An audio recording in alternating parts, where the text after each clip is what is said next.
It is only with memory that the continuation of heritage is possible. Mosul's old town suffered from mass destruction during the 2014 to 2017 ISIS insurgency, causing its most valuable heritage sites to become wiped. However, it is with the determination of the locals for a life that the city is being reconstructed. This determination compelled the locals, including shop owners, artisans, and intellectuals, to return, in search of not only peace, but reconciliation and restoration of heritage through the recreation of practices.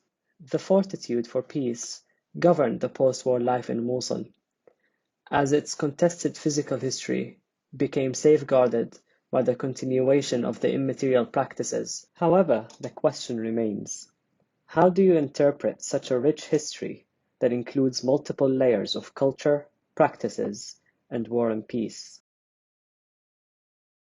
Heritage interpretation in this case must focus on preserving, documenting, and narrating this shared memory, heritage practices, and interactions through facilitating workshops and interviews, and triggering spatial memories through cognitive maps.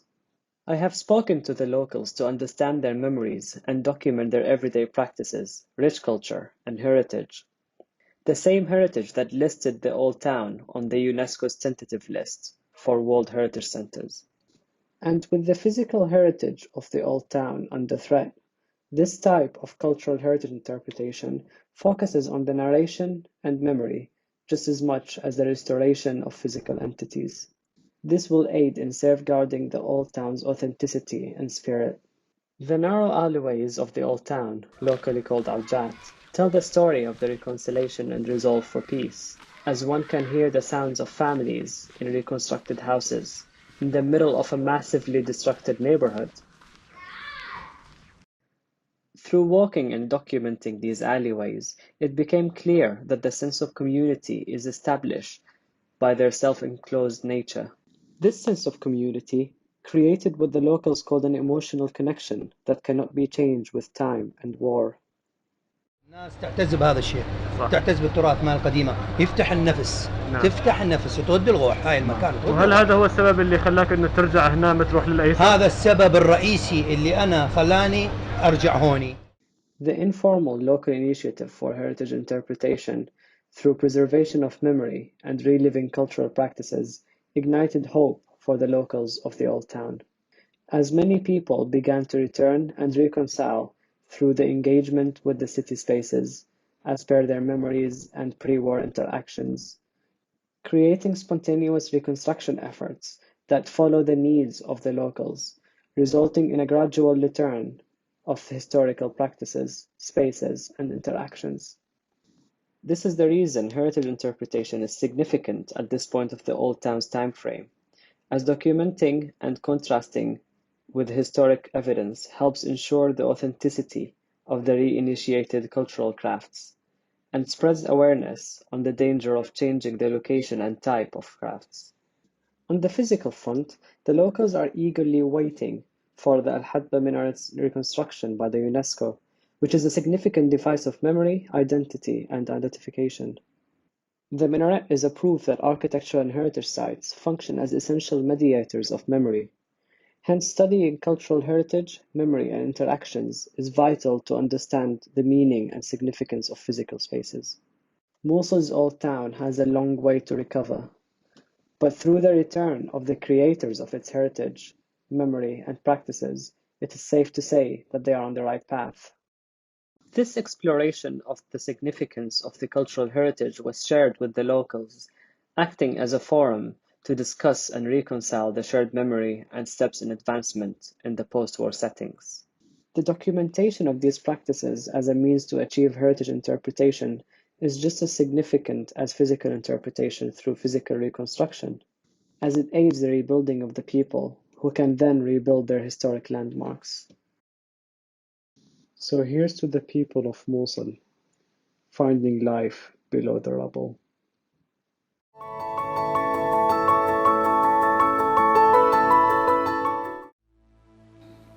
This is Olufemi Adetunji from Nigeria. I want to engage you in a conversation on rethinking the Barracoons. a project on how to rethink interpretation of heritage that is contested, conflicted, and difficult.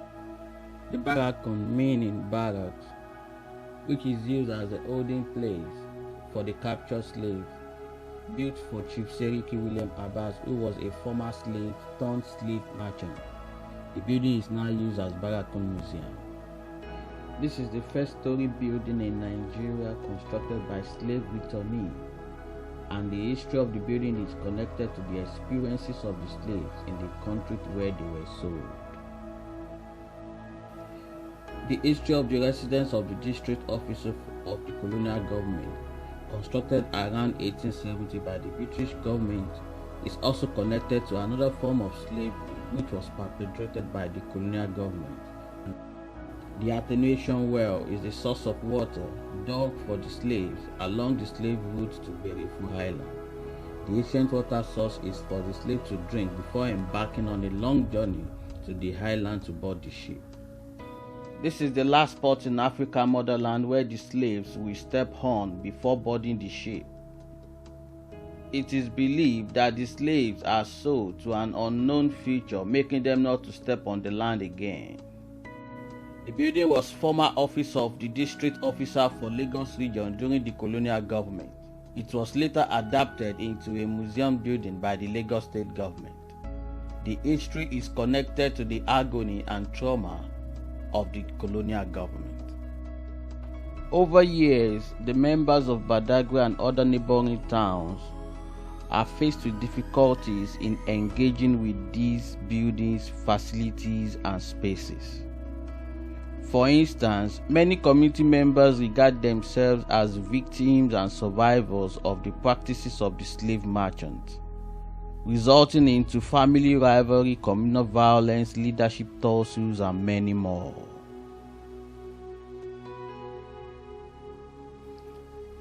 The project seeks to initiate a rethinking process through development of positive perception of the slave heritage site, as well as leverage the values and significance of the heritage site to tackle current challenges to the communal peace, coexistence, diversity, and inclusion.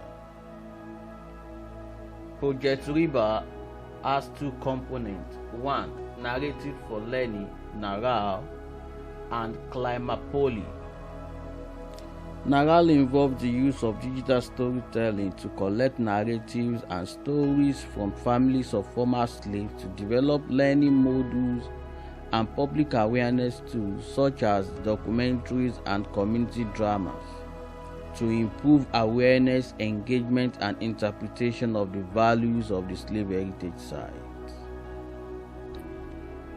The second component, Climapoli, is a Monopoly-based game developed mainly for school-age children to interact with various threats and risks facing the heritage site, and understand the linkages between the risk and the heritage values to develop adaptive actions and strategies to address the risk.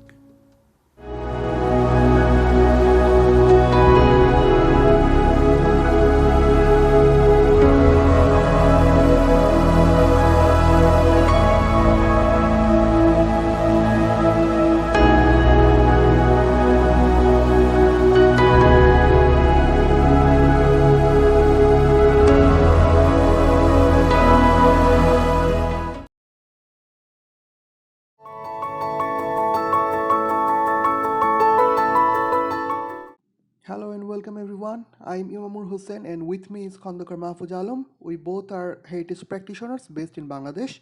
For the submission of World Heritage Multiple Memories competition organized by WHAPC, we have considered presenting the unique heritage context of Bithangal, Akhra, Bangladesh. The Ramakrishna Akhra of Bithangal, or popularly known as Bithangal Akhra, is a listed cultural heritage of the government of Bangladesh. The site is situated at a serene landscape of Baniachang Upazila in Habiganj district. Bithangal is about 196 kilometers away from the capital Dhaka. The site embodies a contested past that has been reconciled in the current interpretation. The term Akhra has been derived from the Sanskrit word akvavat, which can be translated as a ground for performance. Akhra has a unique heritage significance, being a cultural interaction place for the believers of a particular faith as well as for the social groups who subscribe to a specific worldview. Like other Akhras, Bithangal is non-regimental in nature and lessly dominated by the disciplines of the doctrines. It accommodates people of different ages and provides semi-formal religious cum residential spaces. Bithangal Akhra has 120 rooms to accommodate the preachers and the saints.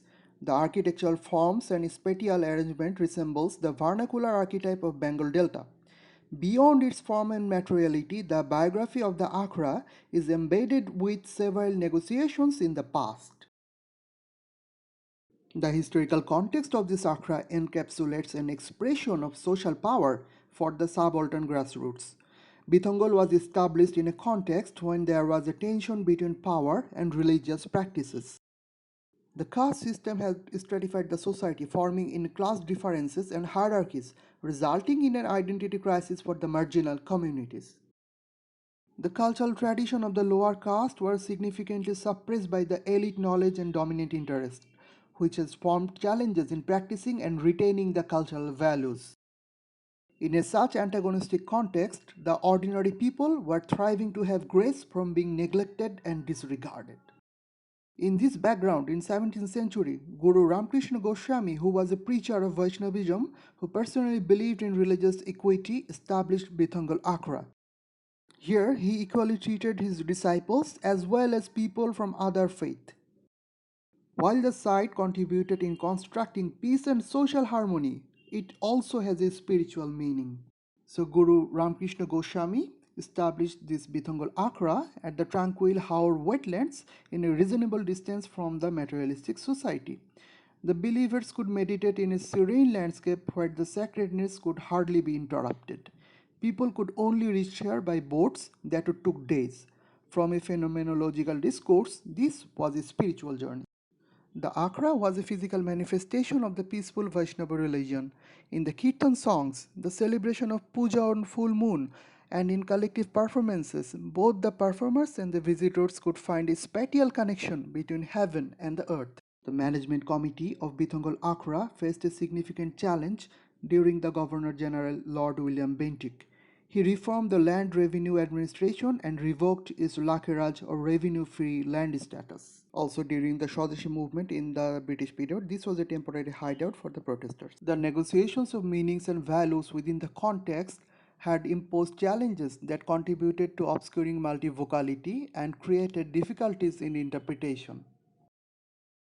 So the heritage endowment has augmented the religiosity, endorsed the historical significances, and re-established the embedded cultural values. Beyond the conflict-ridden historical context, in negotiating unity and equity, the inclusive atmosphere has been restored.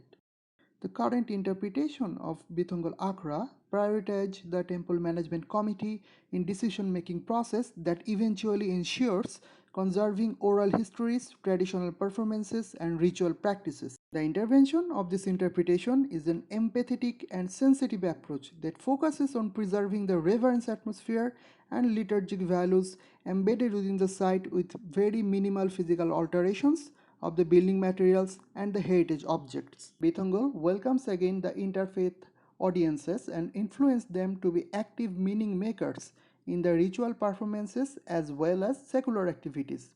It significantly promoted a narrative of peace and solace beyond its boundary.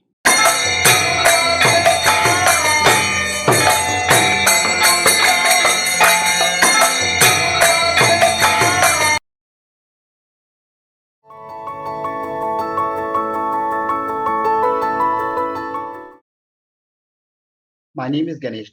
I'm a professional from India working in hospitality and tourism industry. I have prepared this video highlighting the role of heritage interpretation for achieving peace and reconciliation following conflicts. The scope of cultural heritage is no longer restricted to grand monuments and palaces. Rather, it includes both tangible and intangible components of heritage, such as traditional houses, rituals, and festivals that are connected with day-to-day lives of people. These are irreplaceable source of their identity, representing their history, social and cultural practices, and also demonstrate their close relationship with environment. Unfortunately, in recent decades, cultural heritage, especially those on World Heritage List, has been the target of armed conflicts. Many ancient monuments and archaeological sites, historic cities that are living testimony of diverse and rich cultures have been bulldozed in conflict areas. Some examples include destruction of Bamiyan Buddhas in Afghanistan, walled city of Aleppo, and other monuments in Syria, historic city of Mosul in Iraq, and city of Sana'a in Yemen.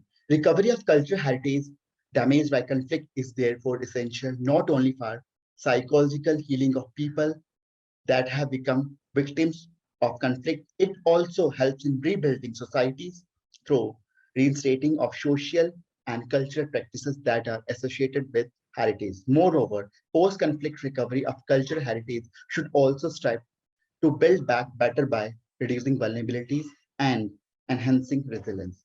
UNESCO's project on reconstruction of the historic village of Mostar in Bosnia-Herzegovina following the conflict is a shining example that demonstrates how reconstruction of heritage can serve to build peace and reconciliation in societies traumatized by conflict. However, recovery of cultural heritage is a great challenge due to limitation of resources and weak governance in post-conflict scenario. Moreover, it is important that the richness and diversity of cultural heritage is fully discovered, recognized, and appreciated by communities as well as outsiders, so that these do not fall victim to false propaganda that divides people rather than building bridges between them.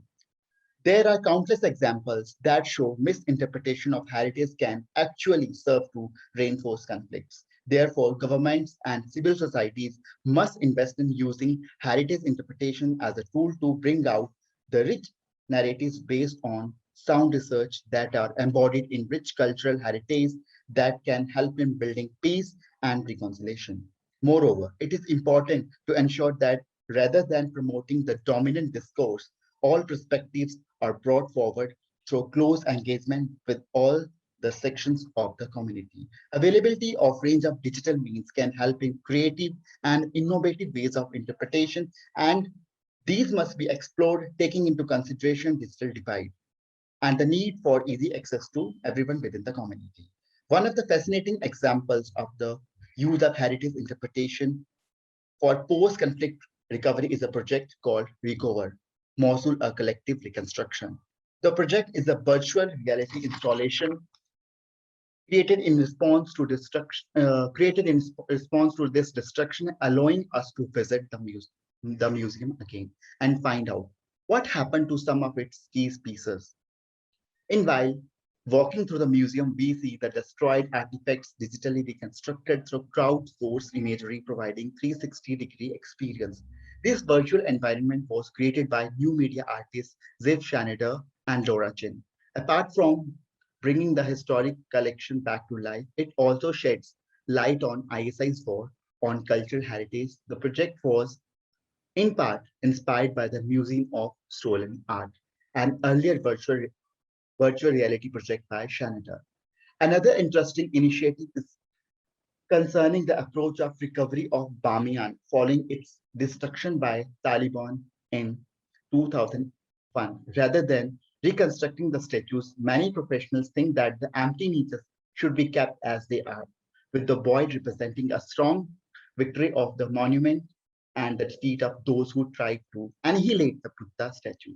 The gravity of the issues is placed on the symbolic rather than the physical value. Recently, this approach was given more weight with the remarkable evolution of 21st century technology such as laser scanning, 3D printing. The Buddha niches would thus be kept as they are, while allowing the local communities to regain Buddha images in their cultural setting. There is an urgent need to explore new approaches, tools, and methodologies for heritage interpretation for achieving peace and reconciliation following conflicts. Thank you.